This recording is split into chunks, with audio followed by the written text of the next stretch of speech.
Hello students, everybody good morning. कैसे हैं आप? आइए, मैं भूदेव शर्मा आपका एक बार पुनः हार्दिक स्वागत करता हूं। हम पढ़ रहे हैं नागार्जुन की कविता कल और आज। दूसरी कविता है ऊषा की लाली।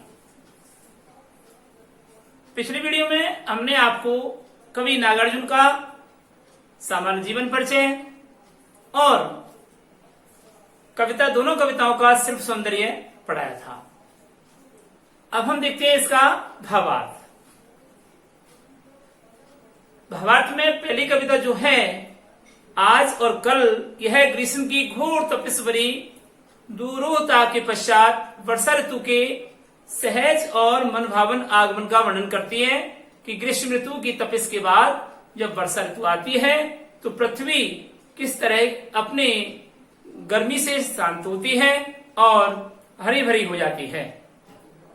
ग्रीष्म ऋतु के हताश एवं उदास मुख वाले किसान, धूल में स्नान करते पक्षी वृंद, सूखे खेतों का वीरानापन, उजड़ापन और बदरंग आसमान, जहां एक ओर समाज के सोपान पर छूटे हुए अंतिम आदमी का प्रतिनिधित्व करता है, वहीं दूसरी ओर प्रकृतिगत चित्रण की सहजता को भी दर्शाता है कि प्रकृति किस प्रकार से चित्र परिवर्तन कर रही है।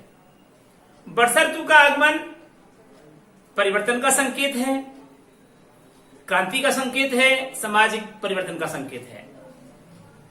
वर्षा के आगमन की प्रकृति रूपी सुकन्या नृत्य करती हुई सी प्रतीत होती है।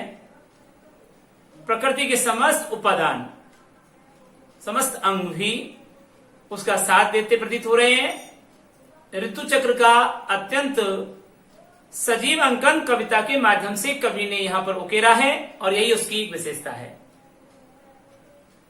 बिल्कुल देशज शब्दों का प्रयोग किया गया है, क्षेत्रीय देशज शब्दों का प्रयोग किया गया है और अनेकों अनेक उपादानों का प्रयोग किया गया है, जो बड़ा ही मुग्ध मोहित कर देने वाला है।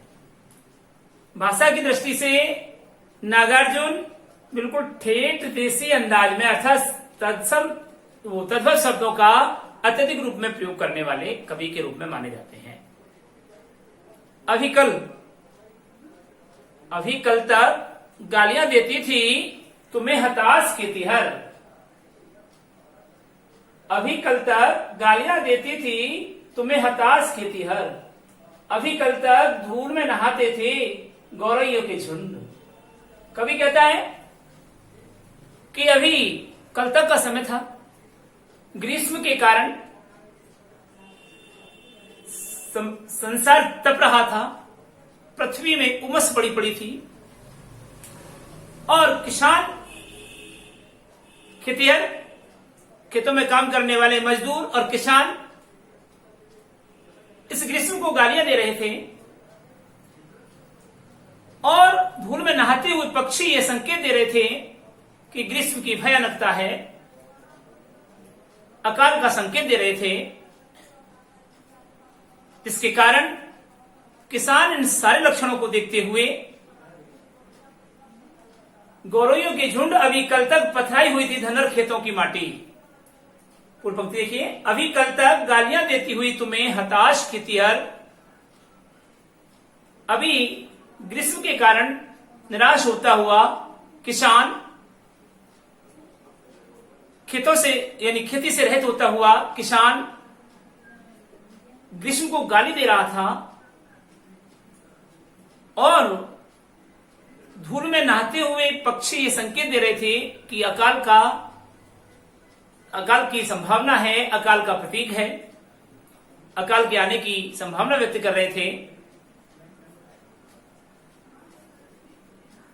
अभी कल तक पथराई हुई थी धनर खेतों की माटी, धन को उत्पन्न यानी अनाज रूपी धन को उत्पन्न करने वाली धन धान्य से परिपूर्ण खेतों की मिट्टी गर्मी के कारण, वर्षा न होने के कारण पथराई सी दिख रही थी, पत्थर जैसी बन गई थी। अभी कल तक धरती की कोख में दुबक पड़े थे मेंढक कवि कहते हैं कि गर्मी की विषमता से बचने के लिए मेंढक पृथ्वी के अंदर बिल बना करके उसमें निवास करने लगे, यानी पृथ्वी के गर्भ तक चले गए। और अभी कल तक का समय था कि उदास और बदरंग आसमान दिखाई दे रहा था, जिसमें बादलों की रेखा तक दिखाई नहीं दे रही थी। तो पूरे पैराग्राफ का संदर्भ सहित प्रसंग और भावार्थ कर रहा हूं। प्रस्तुत काव्यांश हमारी पाठ्य पुस्तक क्षितिज के कवि नागार्जुन द्वारा विरचित कल और आज नामक काव्य से लिया गया है, जो हमारी पाठ्य पुस्तक के अध्याय नंबर 9 में संकलित है। प्रस्तुत काव्य में कवि ने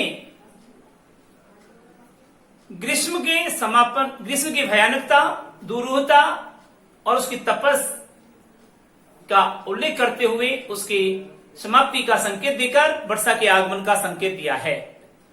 और खुशहाल निराश हुए किसान को खुशहाल संपन्नता से आवेशित करते हुए दिखाया है। कवि कहता है कि अभी कल तक गर्मी के कारण परेशान होता हुआ किसान ग्रीष्म को यानी गर्मी को गाली दे रहा था और धूल में नहाते हुए पक्षी गौरैये के झुंड ये संकेत दे रहे थे कि अकाल आने वाला है, अकाल की भीषणता का संकेत दे रहे थे। कवि कहते हैं कि खेतों की मिट्टी पत्थर जैसी दिखाई दे रही थी। जो धान को उत्पन्न करने वाले खेत थे, उनकी मिट्टी अनुपजाऊ पत्थर जैसी बनती हुई दिखाई दे रही थी।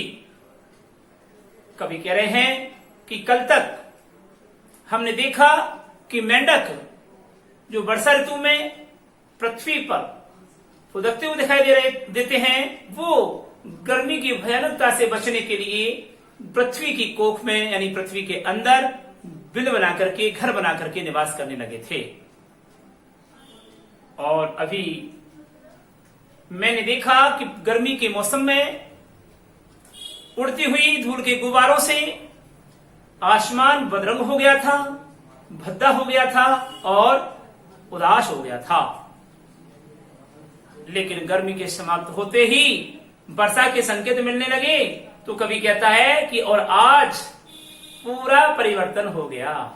जो बुरा समय था वह नया समय में बदलता हुआ दिखाई दे रहा है। अर्थात मनुष्य के जीवन में जो बुरे समय आते हैं वो एक दिन गर्मी और वर्षा की तरह एक साथ परिवर्तित हो जाते हैं। और कवि कहते हैं कि और आज ऊपर ही ऊपर तन गए हैं तुम्हारे तंबू हे बादलों।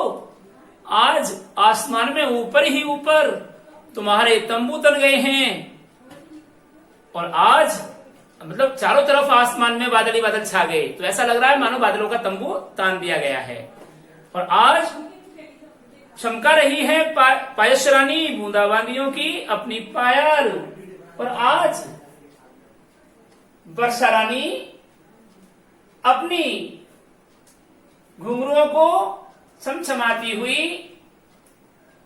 दिखाई दे रही है। अर्थात वर्षा की बूंदों से ऐसा एहसास हो रहा है कि वर्षा रानी अपने पायलों को चमका रही है, अपने घुंघरुओं को बजा रही है, नुपुरों को बजा रही है।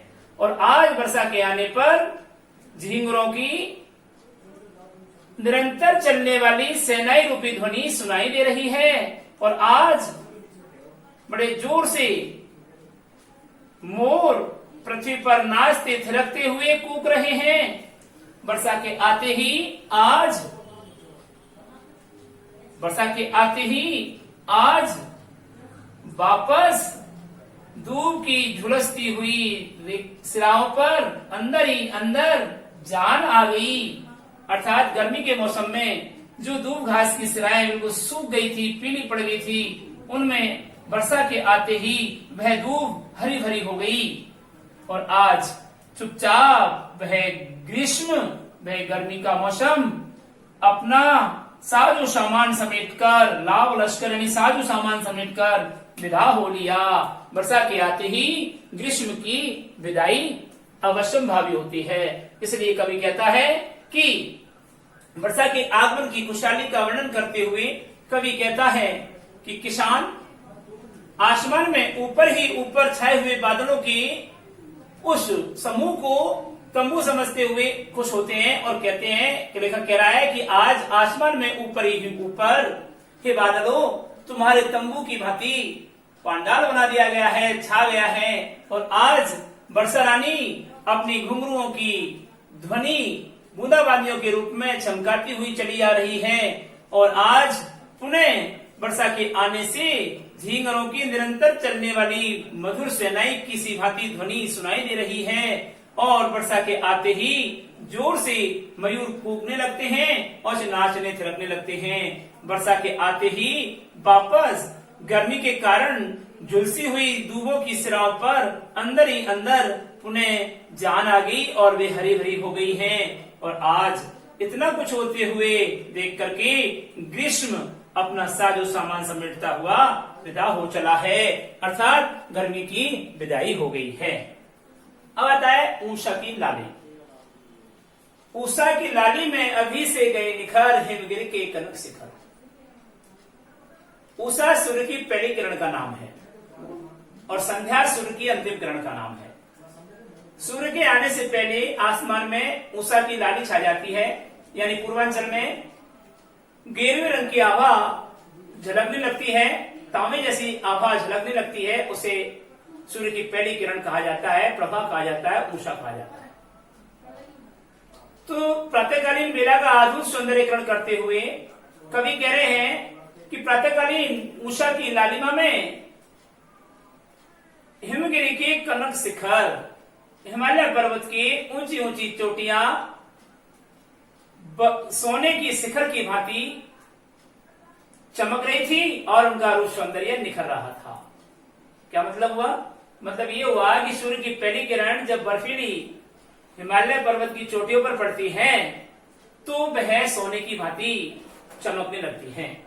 तो ऐसा लग रहा है मानो हिमालय के कनक शिखर चमकते हुए रूप सौंदर्य से निखर आए हैं। आगे बढ़ा शिशु रवि। अब वह बाल सूर्य, शिशु यानी बाल, रवि यानी सूर्य। बाल सूर्य क्यों कहा गया है? उगता हुआ सूर्य है, अर्थात जन्म ले रहा है वो भी, तो इसलिए उसको बालक कहा जाता है। तो आगे बढ़ा शिशु रवि। अब सूर्य उदय होने पर आगे बढ़ता है, यानी बालक के रूप में वह बाल रवि, बाल सूर्य आगे बढ़ने लगता है, उदय होने के लिए आतुर होने लगता है। तो निरंतर आसमान में प्रतिपल सौंदर्यता बदलती रहती है, बदलती रहती है। छवि यानी सौंदर्यता बदलती रहती है, बदलती रहती है। कवि कहता है कि मैं ऐसे दृश्य को देखकर अपलक रह गया, टकटकी लगाए हुए दंग रह गया, निरंतर देखता रहा। मुझे डर था कि कहीं ये जो प्रतिपल दिखाने वाला, बदलता हुआ छवि वाला यह दृश्य, यह कहीं यह सुंदर आभा, सुंदर चमकदार सौंदर्य, जादुई आभा, सुंदर चमकदार जादुई आभा अपरूप नहीं हो जाए, बदल नहीं जाए, परिवर्तित नहीं हो जाए, बदली न हो जाए, जाए न बिखर, जाए न बिखर, और कहीं ये बिखर नहीं जाए। अर्थात ये अद्भुत उषाकालीन सौंदर्य था वातावरण में, यह नष्ट नहीं हो जाए। इसलिए कवि को डर लगने लगा। जैसे जैसे सुबाल रवि ऊपर बढ़ने लगता है, सूर्य उदय होने लगता है, उषा का रूप सौंदर्य परिवर्तन होने लगता है, वह प्रतिपल नटनी की तरह अपना रूप परिवर्तन करती रहती है। और कवि को लगने लगा कि यह अद्भुत सौंदर्य की छटा, प्रतिपल बदलता हुआ सुंदर दृश्य कहीं मेरे सामने से जादू की भांति दिखने वाला यह सुंदर प्रभा, यह सुंदर किरणें नष्ट नहीं हो जाए और यह दृश्य बिखर नहीं जाए, यह दृश्य बिखर नहीं जाए। उषा की लाली में भले हो उठे थे निखर, हिमगिरी के कनक शिखर। कवि कहते हैं कि उषा की लालिमा को प्राप्त करके हिमालय पर्वत की चोटियां सोने की भांति निखरने लगी और शोभित होने लगी, दिखाई देने लगी। तो ये था आपका ये भावार्थ। अब वही उषा की लाली का संदर्भ देख लीजिए।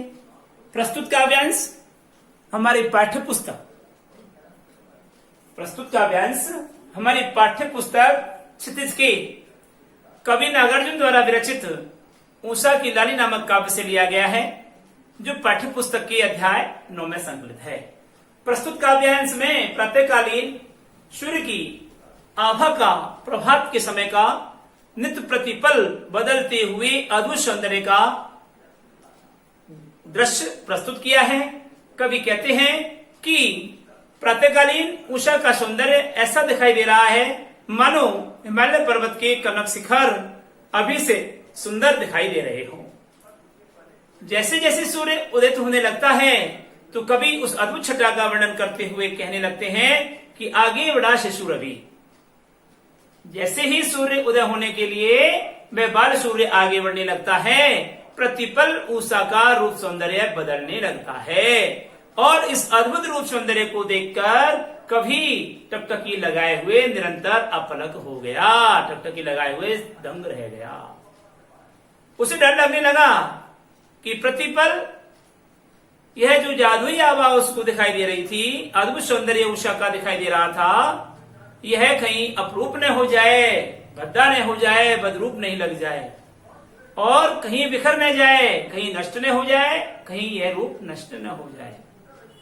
कवि कहते हैं कि उषा की लाली में सूर्य के उदित होते ही, उषा की लाली में प्रभा के उदय होते ही हिमालय पर्वत की कनक चोटियां, हिमालय पर्वत की सुनहरी चोटियां निखरने लगी, सुंदर लगने लगी, दिखाई देने लगी। यह था आज का आपका गृह कार्य, वो भावार्थ। अब आता है आपका गृह कार्य। इस काव्यांश का सप्रसंग व्याख्या मैं आपको नहीं भेजूंगा पीडीएफ में, जो मैं अब करा रहा हूं वही आपको होमवर्क में करना है। फिर बच्चे पूछते हैं सर ये होमवर्क में करना है कि नहीं करना है? हाँ जी करना है। अब जो व्याख्या मैंने कराई है वह सप्रसंग व्याख्या आपको होमवर्क में करनी है। जैसे 8वें पाठ की है आपने, मैंने पीडीएफ में भेजी थी, लेकिन इसकी मैं पीडीएफ में नहीं भेज रहा हूं क्योंकि हो सकता है ये पाठ हट जाए 40% में, बोर्ड के अनुसार 40% कोर्स कम हो रहा है, तो इसलिए मैं इसकी व्याख्या नहीं भेज रहा। लेकिन आपको करना है और नहीं उठा तो समझ में आ रहा है, फिर नहीं आएगा तो ऑफलाइन जैसे आएंगे इसमें एक बार रिपीट कर देंगे, है ना। नहीं आता तो आप कमेंट्स करें, फोन करें, लेकिन इसकी व्याख्या मैं पीडीएफ में नहीं भेजूंगा। इसलिए आपको ये व्याख्या गृह कार्य में करना है।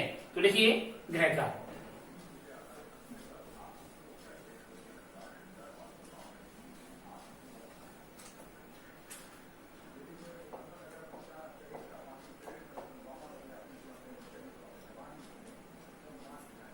क्वेश्चन नंबर 1, उक्त काव्यांश का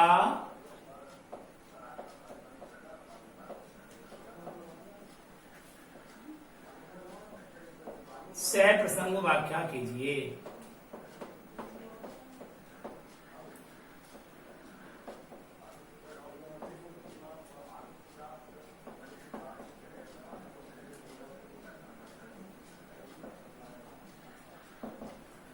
ये आपको करना है गृह कार्य में।